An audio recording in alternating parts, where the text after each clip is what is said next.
I'm so tired of the lamestream media. It's about time we get down to the real news. Get involved, get loud, and think on the brink.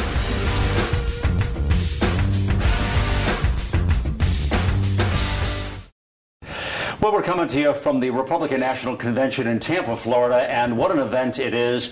We have a very, very interesting show right now. You will definitely want to see and hear a little bit more about this.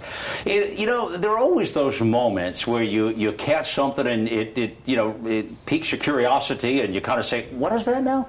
Well, you're going to say that exactly about this show today. It's Malcolm Out Loud. Welcome to the show here. I have with me a gentleman, Reverend C.L. Bryant, and you look him up, you'll see more about him, B-R-Y-A-N-T, C.L. Bryant. And what's fascinating about C.L. that I see is the fact that he's got a message out there that is connecting with people. He's got a new movie out that you must see. It's in theaters now. And I'm looking forward to seeing it myself, and I'll tell you more about that. But I think it's going to be something that brings a message forward to all of us and really can help us understand what's really going on out here. And I think CL is one of those guys. Good to see you, buddy. Thank you so much for having me. It's a privilege for me to have you here. Make no mistake about it. I've been looking at your material. I've been watching you. And when I knew you were here, that's the pleasure of the RNC. When you have a convention like this, it brings out the best. And, you betcha. It's good to have you here. So the movie is called Runaway Slave. That's right. And it's a new documentary, of course, that's playing now in theaters. And again, from what I understand, Reverend Brian, it's your journey across America to find answers, that you're looking for answers. You are also, to bring people up to speed here, a one-time NAACP local chapter president, I understand, just to set the table here now. And again, Reverend Bryant discovers that by buying into the entitlement mindset of progressives, the black community has traded one form of tyranny for another. And so this is really the message today that we're going to speak about. And let's take it forward from there. Let's bring it back to the beginning. What was the inspiration for this film? Tell us just briefly, what's the history? How did it happen? Malcolm, I realized that black people were accepting things that many who ran away from the plantation in olden times wanted to avoid. They didn't want the master's food stamps today. They didn't want the master's housing, his cabin, forced housing or government housing today. And they were willing to risk leaving that system where all of that was provided in order to find freedom, to find liberty. And I also realized when relating that runaway slave story that it also coincided with the Pilgrim story. They didn't know that when they left King Charles to find freedom in America, that they'd even survive. So America is not a place of guarantees. It's a place of opportunity for whoever. So, Reverend, why have then, you bring up some great points right there just in the opening remarks here. And so when you really break it down, I mean, this is not an easy conversation to have for anybody. And, here you are, past NAACP chapter president, you're, Reverend yourself, you're embracing the black community and really trying to help them understand. But, you bring up a point, and I love the way you connect it right now, the way that, you're right. You go back in history and you see how the black community traded in one form of slavery. I think what you're suggesting is that they've traded in for another form of slavery today, and they're not even aware that it's happening. Right. Is that right? That's exactly right. And it takes the courage of that runaway slave in order to really enjoy what America has to offer. And when I try to bring this message to the rest of the community, and even to America, many of them recoil at the name runaway slave, not realizing that that was a badge of honor to have escaped tyranny, to have escaped slavery. And so whether you're escaping the tyranny of a king or the tyranny of a plantation, tyranny is tyranny. Right, right. Why is it today, Reverend, that we sit in a society where when you take a look at the percentage of black people, and you see the percentage that, and I don't know, you probably know what that percentage is right now, that are incarcerated, that are in trouble, that have chosen. Why is that percentage where it is today? And do you know what that percentage even is? Sure. Black Americans in this country go to jail 40% more than white Americans. That's sick. It's absolutely insane. 50 years ago, we were still angry about going to jail. We were still angry about not having the right to employment. We were still angry about being uneducated. And it's amazing how 50 years later, after allegiance to one party in a 95% rate, we're still angry. So has the Democratic Party, when we say they've enslaved the black community, really is what you're saying, they really haven't done them any justice, and it sounds to me like you're suggesting that they're using the black community as a way to enable, what I say on radio every day, my friend, is that, the politicians are after power. Both Democrats and Republicans, both parties, they're after power. And at the end of the day, is that where they've, when you take a look at the current administration and you see the rise of entitlement programs, you see the rise of food stamps, you've seen the unemployment, you've seen the people that are jobless and homeless and the people who can't make ends meet, and then they have to turn to a life of terror and crime and what have you because they can't make ends meet. And you certainly can't be wealthy off food stamps and welfare, for God's sake, if you're lucky to just get by. So it sounds to me like your message is really a big message. It's very polarizing when you say, wow, that they're using the black community in a way to enable their power. Is that too much? Am I wrong with that? No, you haven't read too much into that at all. And the worst part about it, Malcolm, you have the same type of overseers today in your Al Sharptons and your Jesse Jacksons who have a job to do. The overseer's job back then was to make sure the slave got out to the cotton field to pick the cotton. Now the overseer's job is to make sure that every 2 years that slave goes to the voting booth so that his votes can be picked. That's what's happening. These people, you bring up Al Sharpton, you bring up Jesse Jackson, these black leaders that are very polarizing leaders in our country, they make me sick. Okay, I see them hop on the publicity train. I see them fly quickly to wherever there's a problem that they can turn into a race issue immediately. Exactly. It makes me sick. When the whole case came out of Trayvon Martin and they all flew down, I remember Sharpton coming off the plane and saying, "Where's the cameras? Where's the cameras?" That's all he was worried about, was the cameras. Seriously. Exactly. And really, at the end of the day, I think they would trade their mother just for I'm sorry, but for the publicity and the camera. And here, I think these guys are selling out the black community a dime, every minute of the day. They have, and yet they get away with it. Why? They have sold them out, and they call me the sellout. They call me the Uncle Tom, when actually I'm the Nat Turner here. I'm the Frederick Douglass here. And why is it that I'm the one that's ostracized for telling people you can be free too? Because you're stepping out. You're stepping out with a strong message. You're stepping out and going against the current. And let's face it, people don't like that. I know it. In my life, they don't like it. I've been out loud for a lot of years, brother. And, it's the out loud truth. And that's what we're speaking about here. So, you're just bringing the problems to the surface. And what's so amazing, too, Nancy Pelosi, American Italian. Rick Santorum, American Italian. One Republican, one Democrat. They don't vilify each other for being an evil Italian, for being a Republican, or being an Italian. But as a black man, if I don't go along with the thinking of the group, then I become evil. Somehow. Because Master says we don't stick together. And the Master is a progressive white liberal. He says if we don't stick together, we can't get what we want. Jesse and Al, they came telling us what White Master tells us but yet I'm the Uncle Tom. That's a great point. I'm the sellout. All right, let's bring it back now to just recently, Vice President Joe Biden and his comments just recently, which were like Wow. You know, after Biden made those comments, as I said on national radio, I think Biden missed his call-in. I think he should have a primetime show on Comedy Central. I think Jon Stewart, Colbert, and Joe Biden would be a hell of a threesome lineup. That'd I'll tell great. you. That'd be It's great. amazing. So he makes this comments. He's out there and about that he's going to put you all back in chains and what have you. Boy, did that stop the presses, man. Oh, man, listen.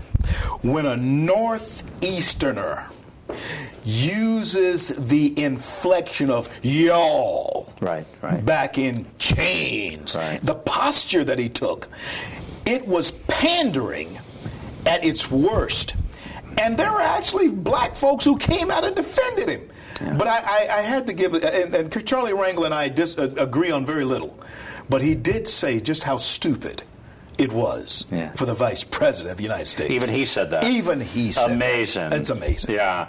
Well, no, he has had some major blunders over the days here and months and years. The man is amazing. You notice he went quiet after that. I think he got reprimanded when he was pulled out of the White House. Even though they let the public face be that everything was fine, it wasn't so fine, I don't think, inside. I think he got a licking himself, let me tell you. But it was amazing how he made that comment out there, and it just resonated with people. And they said, you know, what is this? And for a vice president, CL, I mean, what does that say to anybody? It does nothing for race relations. And quite frankly, you know, there are people I talk to day to day who say to me that, you know, the first African-American president in our history, that he has done more to hurt race relations in this country over the last almost 4 years now than they would have ever thought. Is that a true statement, or is that just propaganda? In my opinion, this president has been more divisive than any other president in modern history. And he had a golden opportunity by virtue of being biracial to build bridges so true. that no other president could have built. A lot of people forget he's biracial. He's biracial. See, I know a lot of people forget that. Yeah. No, you're right. You're right. He could have built the bridge, and I think it's by design that he dynamites that bridge every chance that he gets. Yeah. And every chance that he's gotten. All right, so this movie. He's done it. The focus of the movie now, you have the movie out. When did you start this project? 2 years ago. We shot coast to coast and even in Israel. Yeah. I mean, it has to be a passion of love. I mean, because that's the only way a documentary like this can come to the light of day. So much is poured into it. And I understand you even have footage of Andrew Breitbart in there, I understand. Yes, my friend Andrew, one of the very last interviews that he did was with me. Interesting. And great guy he was.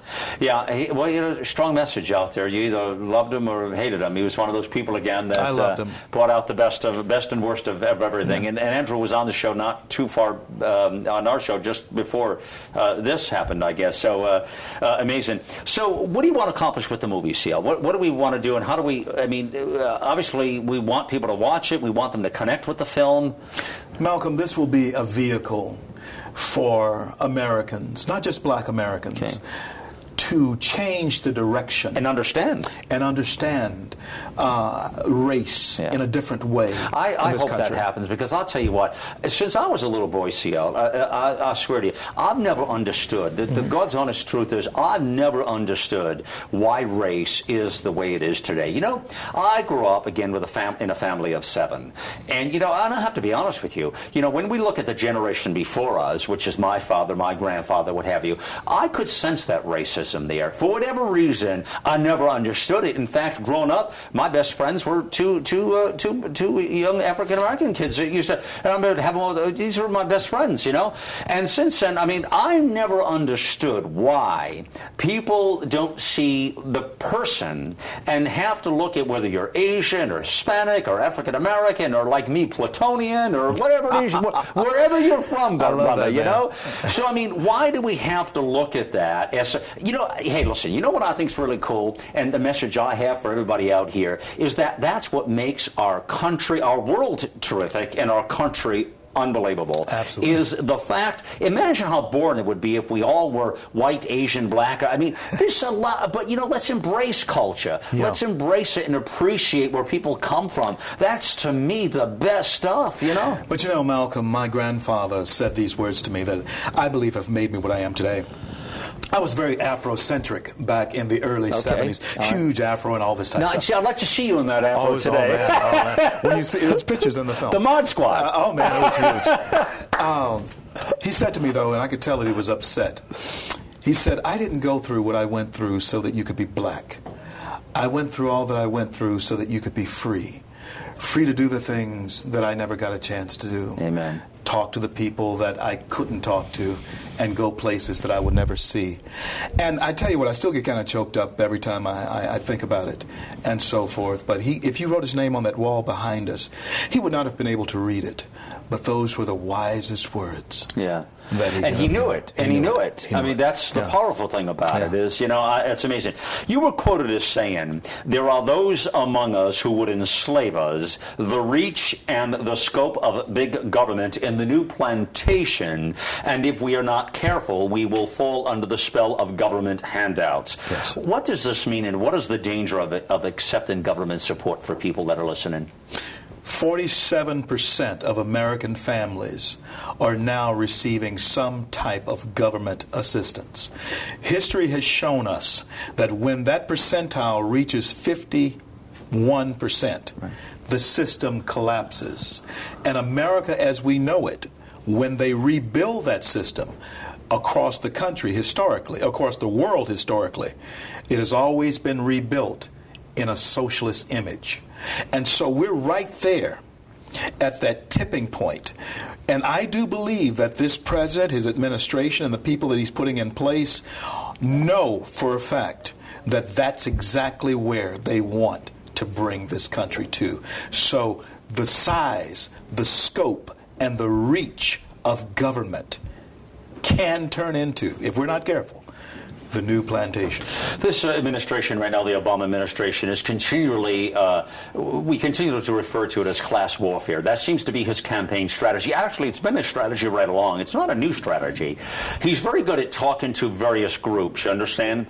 I don't see him, well, in fact, one of his campaign promises back in 08, prior to him taking office in January 09, was to bridge the gap, create a less polarizing society, bring Republicans and Democrats together, really bring race in this country. And boy, I'll tell you what, CL, I mean, he's done just directly the opposite. I mean, I don't see how we've made any. I mean, I've never seen, my God, I've seen some crazy politics in this country, and, but I've never seen a time where you talk about, a lame duck program. Right. I mean, there's nothing going on here. Our Congress, our president, our country, we're at a stalemate, man. I believe, and I may be going way out on a limb. Yeah.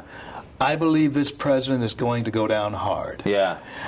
I believe that whatever you say or don't say about Mitt Romney, he's competent. Right. And whatever you say or don't say about this president, he has proven to be incompetent. Yeah. Look at the track record again, and it's clear right there. Okay, the movie, how can people go and see, first of all, a preview and see the website? Tell us again what it is, please. Please go to runawayslavemovie.com. Runawayslavemovie.com. You'll see it on the screen now. Yes, and all the scheduling will be there. Okay. And again, can they see this on YouTube? Has it been released? No, the movie will only showing in theaters, but you can see the trailers. A trailer. Oh, yes, That's you can see all the trailers. Yes. So, so if people want to see a trailer, go to YouTube and type in, either type in your name, C.L. Bryant. Type in C.L. Bryant, Runaway Slave. Runaway Slave or Troublemaker. Any of those will bring this man up, no question about it. So, listen, it is a pleasure for me to have you here and really discuss this. I mean, you're speaking about something that is near and dear to my heart, for sure. It's something I've talked about for a lot of years. And to sit down with you now and discuss what the ramifications are and see you doing something about it, CL, is, I think, priceless, man. Priceless. Thank you. I wish you so much success on the journey ahead in bridging your story to people out here, and whatever I can do along that path and journey for you to help get this message out, count me in. I am all over it, whatever that means, because I think it's time we do bridge the gap, and I think it's time we bring people together, we unite, and we open their eyes once and for all to what is really going on in this country. Whether you're black, white, Hispanic, Asian, or like myself, again, from another planet, it all qualifies, folks, and we need to get it together real quick or we're all going to be in trouble here. Again, C.L. Bryant, you know the drill. You've seen the information. Check it out. It's Malcolm Out Loud. Remember, get involved, get loud, and think on the brink.